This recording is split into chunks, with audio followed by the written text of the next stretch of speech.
Welcome to another Colors of Prog. My name is Louis Paul, and I review and discuss progressive rock recordings from all around the world. This is Season 2, Episode 18. The Alan White tribute show would have been Episode 17, but I didn't call it that. And that's also available on YouTube, Facebook, and Podbean. So we're going back to the normal schedule of I'm going back to the normal schedule of reviewing progressive rock then and now. So we're starting out with Supersister. Supersister began as a band in 1967 in the Netherlands as Sweet OK Sister. They were active as Supersister from 70 to 75, 2000 to 2001, 2010 to 2011. And I believe they reformed in 2019 as Supersister Project 2019. That's true. So Present from Nancy. Present from Nancy is their first album from 1970. Often compared to Canterbury scene bands, the like of Caravan at a stretch, or Gong, or Soft Machine. There are no female vocalists in Supersister beside the cool name of Supersister.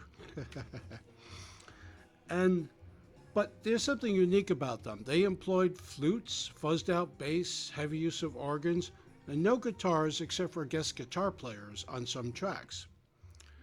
On the first album, Present from Nancy, there's one guitar player on Corporation Combo Boys, and that's about it. Pudding from Yesterday, their third album, from 1972, adds saxophones to the mix. There's some progressive rock followers appear split on the band Supersister. Maybe because some of the songs sound disjointed, often like a collision of sounds, and the lyrics are often so silly.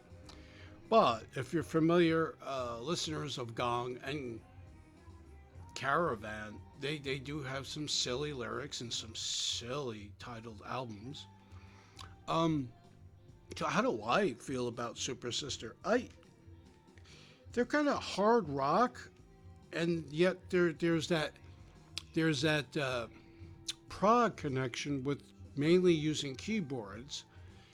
Not like Green Slade, a British band that pretty much primarily their earliest albums concentrated on a keyboardist. For their sound. This stuff is rocking for sure. Not that easy to find. Actually, I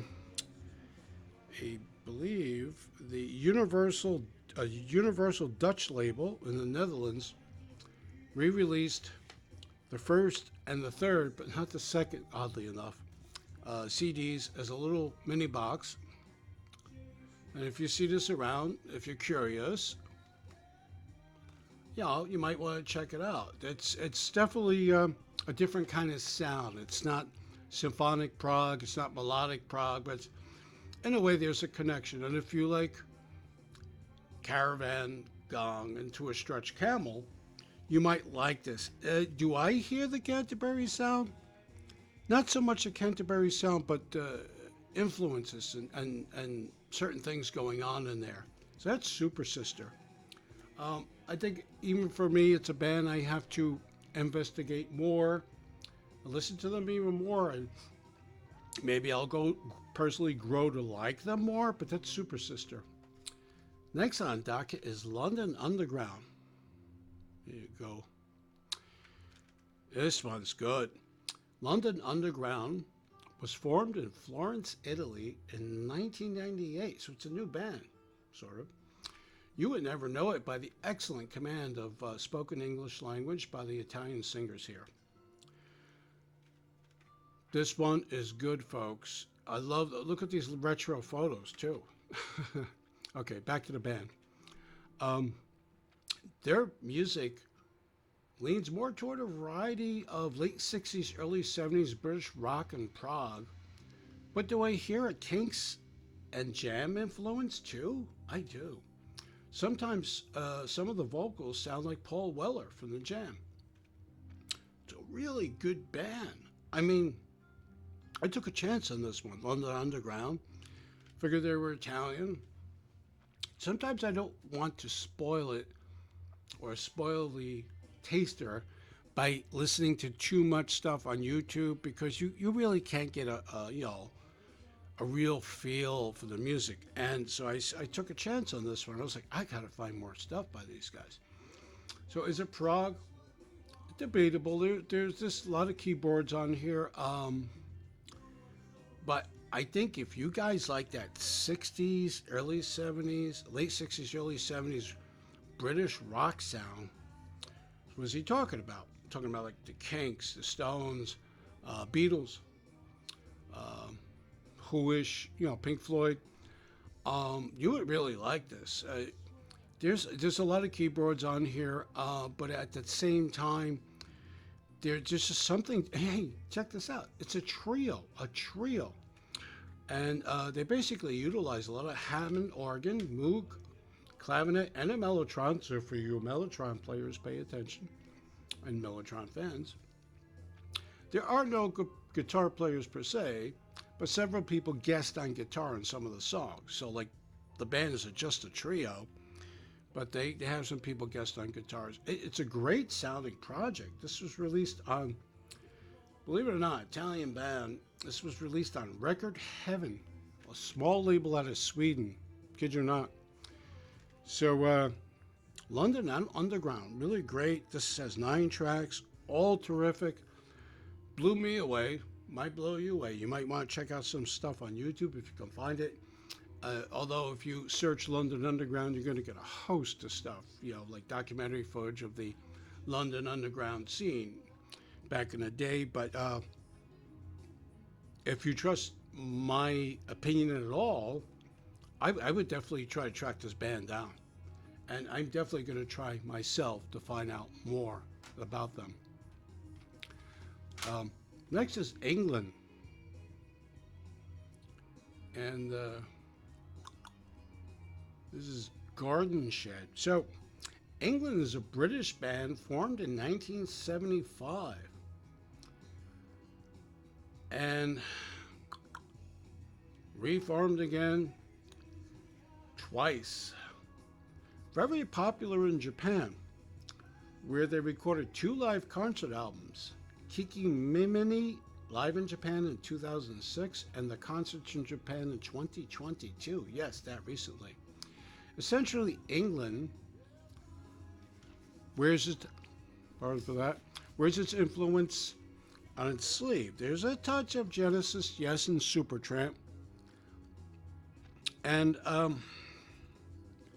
well, I have to say that I'm not a great fan of this album because this was released in 2015 on the band's own Garden Shed label, and I believe licensed elsewhere afterwards. They sound like Sky Castle, the American band from the mid-1970s. Star Castle, and which were very much influenced by Yes and Genesis. So I don't know. I listened to England quite a few times, British band. And this has a 2 CD edition here. CD 1 is the original recordings from 1977.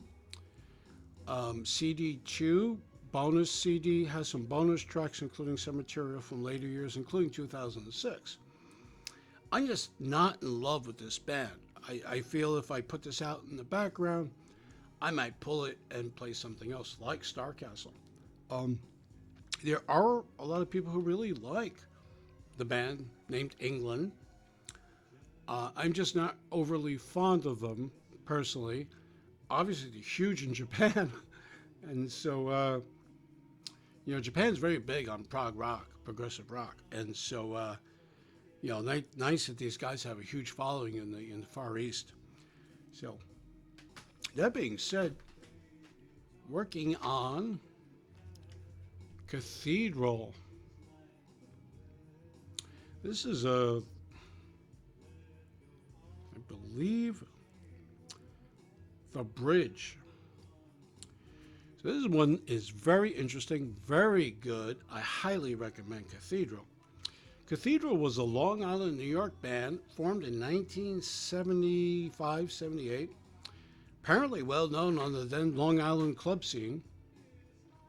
Their 1978 album, Stained Glass Stories, was released on the then Symphonic label in 1991 on CD.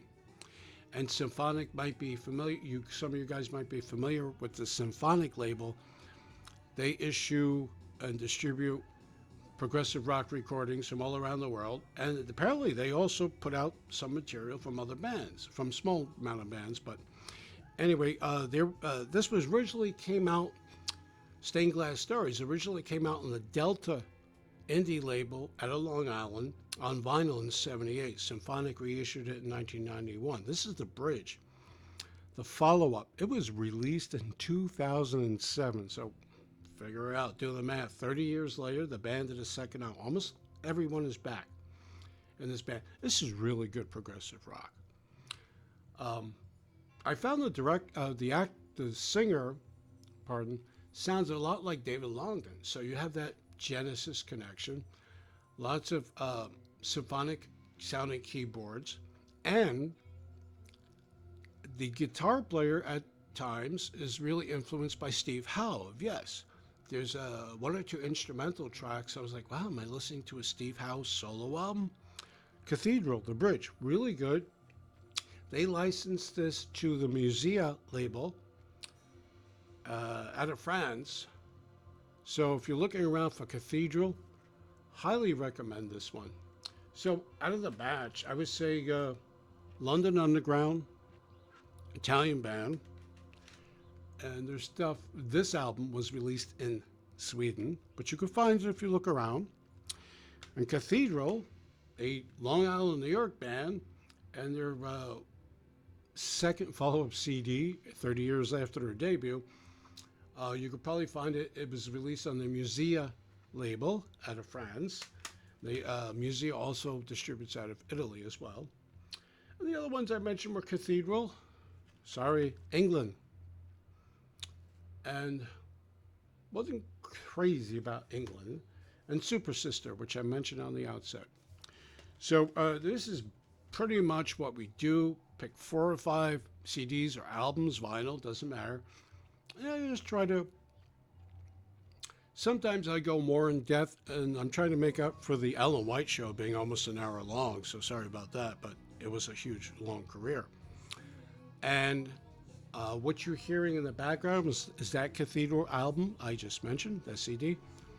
So, thanks for watching The Colors of Prog. I'll be back shortly with more fun stuff.